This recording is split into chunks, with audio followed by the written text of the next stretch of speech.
So my name is Carl Lilrud.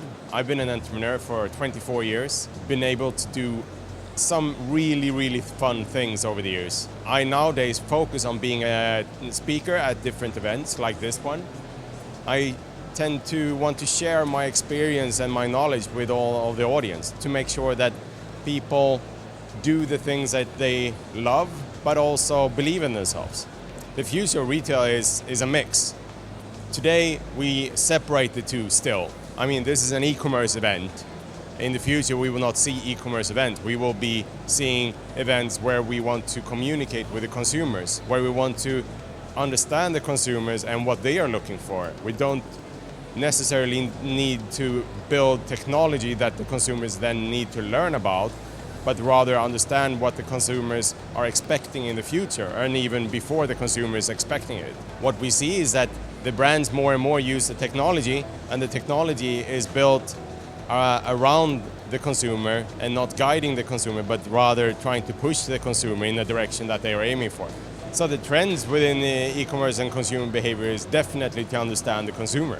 Currently a small trend, but it's a growing one, because when we see that we talk with the consumer instead of pushing the consumer, we will also see that the customer satisfaction will be increasing dramatically, which will eventually lead to increased conversion, which will make the companies earn more money. It's a huge difference between UK and US and the e-commerce landscape, especially as in US they have had Amazon since so many years back. So many people in US believe that Amazon equals e-commerce. They don't understand that there are so many more alternatives than what Amazon have to offer. So if you talk to people in the US, many people believe that Amazon is everything that you need to know about e-commerce. While we in UK, we know that there are tons of brand stores. We can find tailors that do suits for you based on your measurements. And you will not find that on Amazon, and that is a big difference. In the US, they prefer to have a boxed product. This is what I am expecting. I receive exactly that. I know the entire process about how to order it online, the purchase process and the user journey within the e-commerce site, because they have done it a million times before. While here in UK, people tend to shop at Amazon as well, but also at different brand stores, where the experience might be different depending on which store they are in. I actually was running an e-commerce company that was focusing on conversion optimization. So our core product was to analyze consumer behavior and not shopping behavior. So the big difference in there is that we focused on understanding the consumer and why they didn't buy items. So this is one of the most important factors if you want to build a high converting website. If you understand why the consumers that visit your store don't buy from you, you will increase your conversion. It might seem a bit difficult in the beginning, but if you actually step back and not build a technical platform, but try to behave like your consumers would, you will quite soon see that there are a number of things that you need to improve. Especially, one of the most important things is to just count the different steps for the checkout process. If the checkout process have 10 steps, you're failing immensely, because statistically you're losing about 10% of your potential customers per click. So if you have 10 steps, that is 100%. But there will always be some consumers that already decided to buy this product, so you will not lose them. If you could lower the amount of pages for your checkout to 3, you will be in a very good position. Or if you do as Amazon, who actually patented the one-click shopping solution back in 1999, a patent that now have expired, you can actually build a website that have a one-click conversion model. So with one click, I buy this item. But that requires that it's a returning customer, that you already know the shipping details and their preferred payment solution. So the top 3 mistakes, I think we already discussed some of them, but the most important thing is that they don't care about the people behind it. They only care about conversion. So they try to overstimulate the people or the visitors by either sending them too many email information messages like newsletters, or they have a pop-up in the website that is not of interest to the consumer, which is quite common for the smaller e-commerce site, that they have exit interventions and things like that.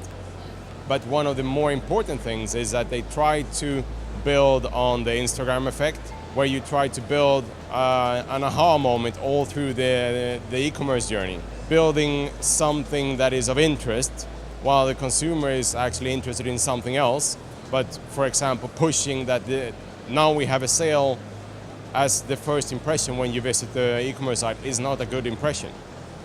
Because the consumer, if they're looking for a sale, they would look for the item plus sale when they Google, or discount.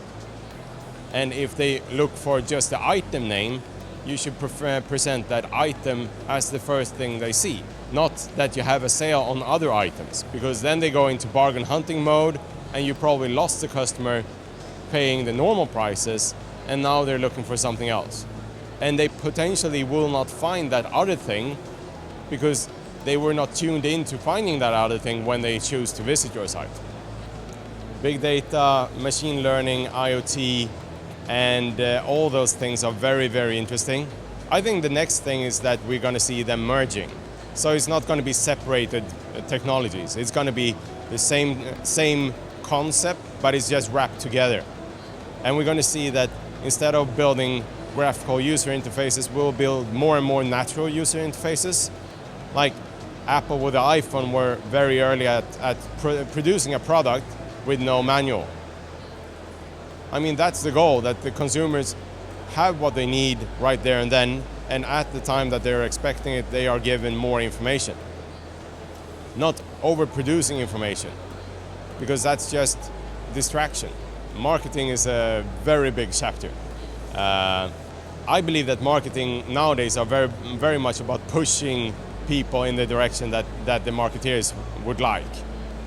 But what we see with influencer in how the marketing department starting to use more and more influencers is that they use what we have seen in TV programs for many, many years, product placement. Now the people that follow the influencers starting to understand that, okay, so this is not really a product that this influencer that I really looked up to is supporting. They are paid quite much money to show this product.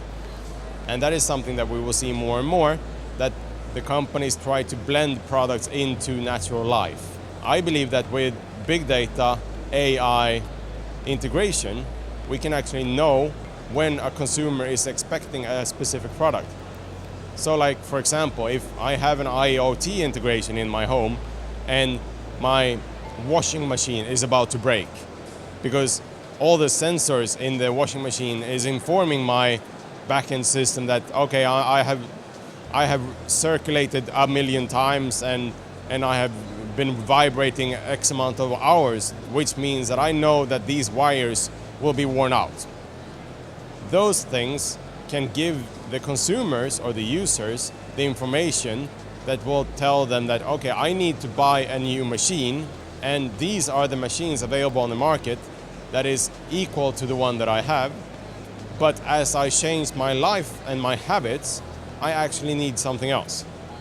So by adding all these data points, we can actually give, instead of marketing, a tailored purchase advice.